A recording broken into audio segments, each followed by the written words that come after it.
Queen Victoria was the granddaughter of George III, and her father, Edward, was fourth in line to the throne.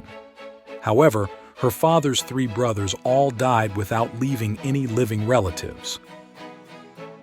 Her early life until the age of 18 was closeted and carefully controlled by her mother and her assistant John Conroy.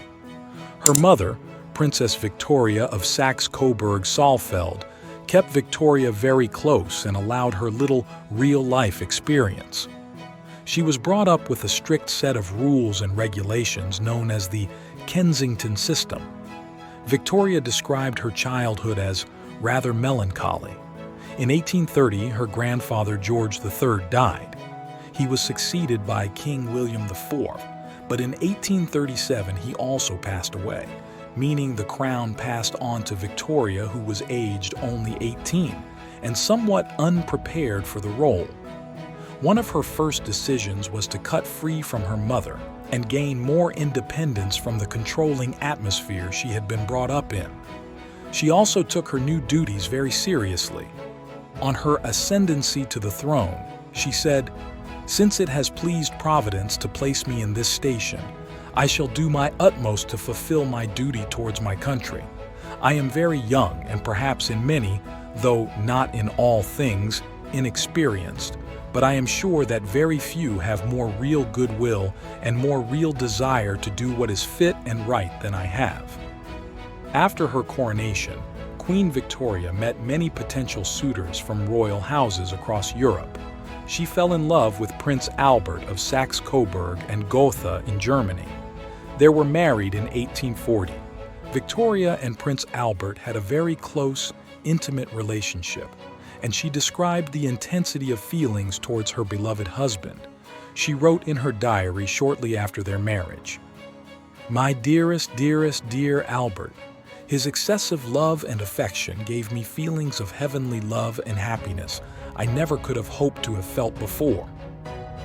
In the same year as her marriage, Queen Victoria gave birth to her first child, a daughter named Victoria. They had 9 children in total. She found pregnancy and childbirth difficult and once exclaimed, "An ugly baby is a very nasty object, and the prettiest is frightful." The 19th century was a time of unprecedented expansion for Britain in terms of both industry and empire. Although her popularity ebbed and flowed during her reign, towards the end of her crown, she had become a symbol of British imperialism and pride. The Victorian period also witnessed great advances in science and technology. It became known as the Steam Age, enabling people to easily travel throughout the UK and the world. Queen Victoria was emblematic of this period. She was an enthusiastic supporter of the British Empire. She supported British involvement in the Boer War. She was also happy to preside over the expansion of the British Empire, which was to stretch across the globe. In 1877, Queen Victoria was made Empress of India in a move instigated by the imperialist Disraeli. Famously, at the end of the Victorian period, people could say, "The sun never set on the British Empire." In the early part of her reign, she became a close friend and confidant of the Prime Minister, Lord Melbourne. She spent many hours talking to him and relied on his political advice. Lord Melbourne was a Whig with conservative attitudes. He tried to shield Queen Victoria from the extreme poverty that was endemic in parts of the UK. Queen Victoria was also highly devoted to her husband, Prince Albert. Together they had 9 children.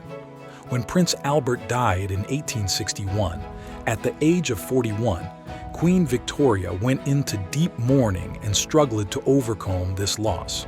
She became reclusive and was reluctant to appear in public. Parliament and Benjamin Disraeli had to use all their persuasive power to get her to open Parliament in 1866 and 1867. Her hiding from the public led to a decline in popularity. However, by the end of her reign, her popularity was restored. This was partly due to the rise of Great Britain as the leading superpower of the era.